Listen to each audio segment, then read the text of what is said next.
Hello, I am Kevin Perjurer, and welcome to the first video in my new series, Defunctland, where I will be creating my very own amusement park using attractions that are no longer operating. For background/context on this series, please visit thepurge.com with the link below. Today we will be attempting to resurrect Disney World's past attraction, Extraterrestrial Alien Encounter.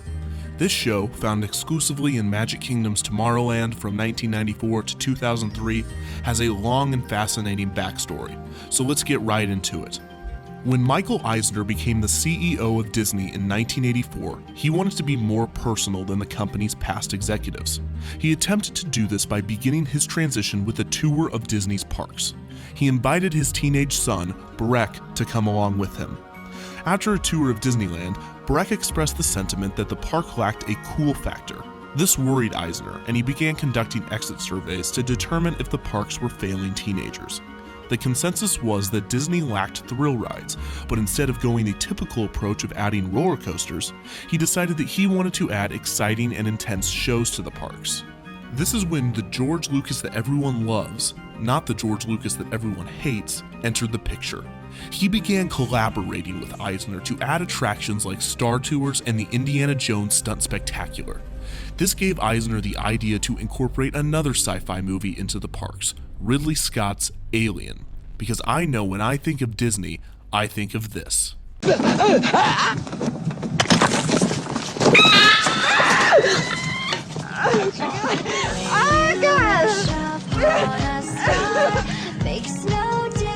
It's safe to say that this was an unorthodox choice for an attraction at a Disney park. The concept was, believe it or not, more terrifying than the theme.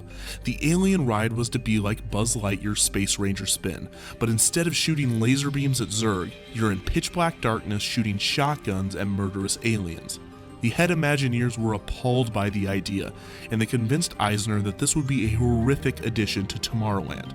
This angered him, but he decided to give up on the ride.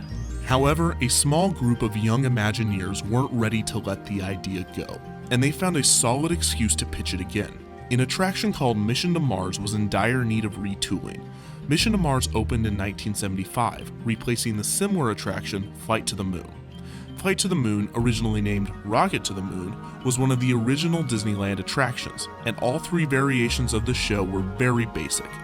Guests would enter the theater, which had a circular design with screens on the floor and the ceiling, simulating a trip to outer space.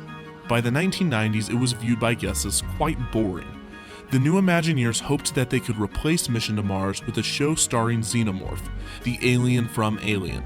Eisner loved the idea, but the head Imagineers did not. The head Imagineers decided to go to George Lucas, who agreed that Alien was not a good fit for the park, although it could have just been the fact that he was jealous of the film's success. You know, he gets like that sometimes. There's no way to know what's going to happen. You know, we're never going to beat Titanic. Nobody can. So Lucas convinced Eisner that he should drop the Alien tie-in and make the attraction less frightening. Eisner told the small team of Imagineers to continue with the attraction with the help of Lucas, but without the use of the franchise. This original attraction would be called Extraterrestrial Alien Encounter. In 1994, test audiences experienced the show for the first time, and they were horrified. Many complained that it was too scary, but Eisner didn't agree. He was concerned that small flaws in the show, such as plot points and timing, were holding it back from being as scary as it could be. The attraction closed after a few weeks of testing for adjustments, but Eisner essentially gave up on the project 6 months into the retooling for unknown reasons. Nevertheless, he allowed Extraterrestrial Alien Encounter to open. Scott, the Magic Kingdom has a whole new land for you to visit. It's the all-new Tomorrowland. Hold on to your seat as Scott gets set for a chilling visit with an extraterrestrial.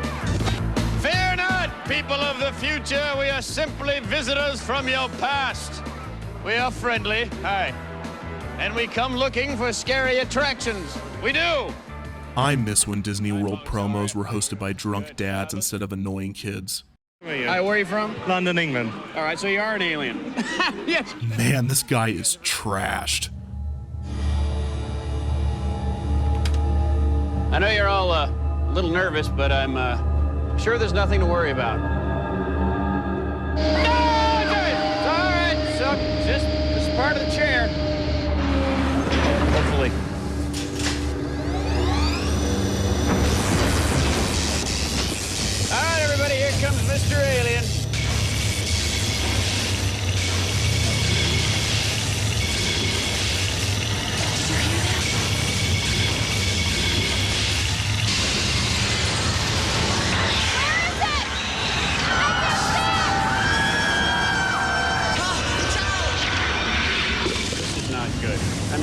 scrape it.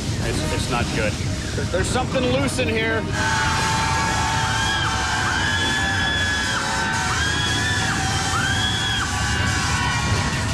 It's over there.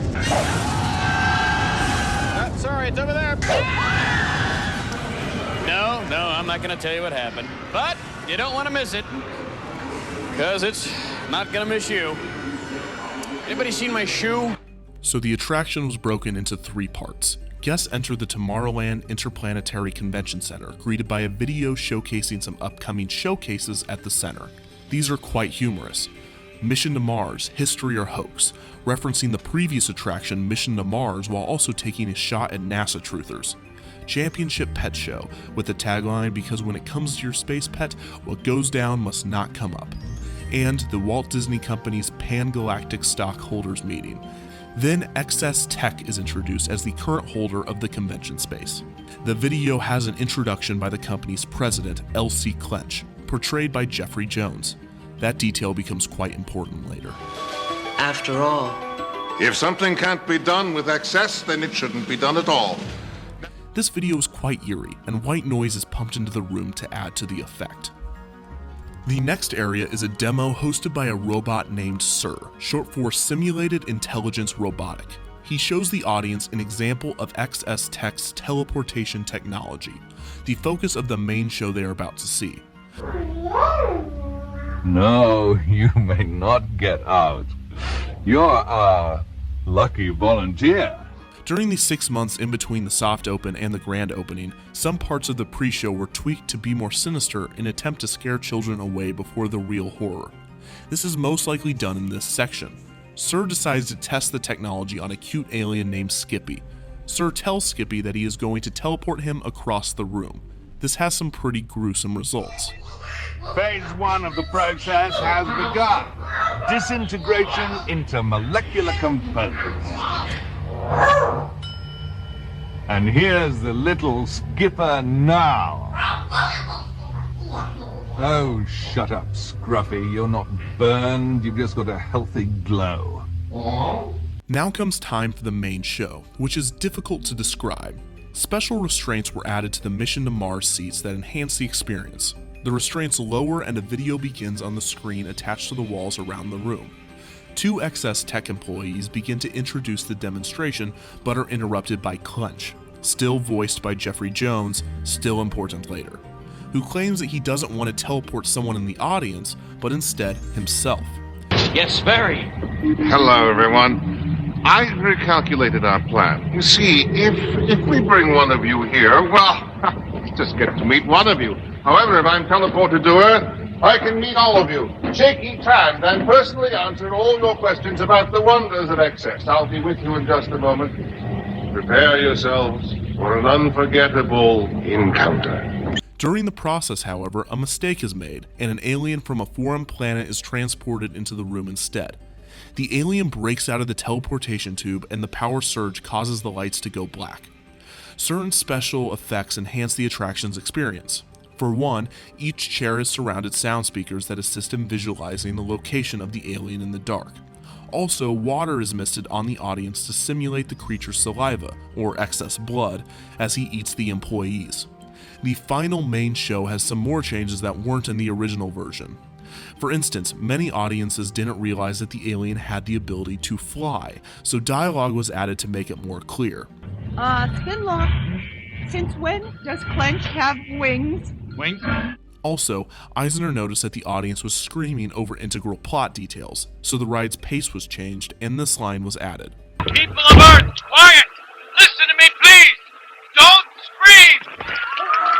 If you remain perfectly quiet, it probably won't eat you. The experience ends with the alien being captured, appearing in the tube one final time before the shields barricaded in.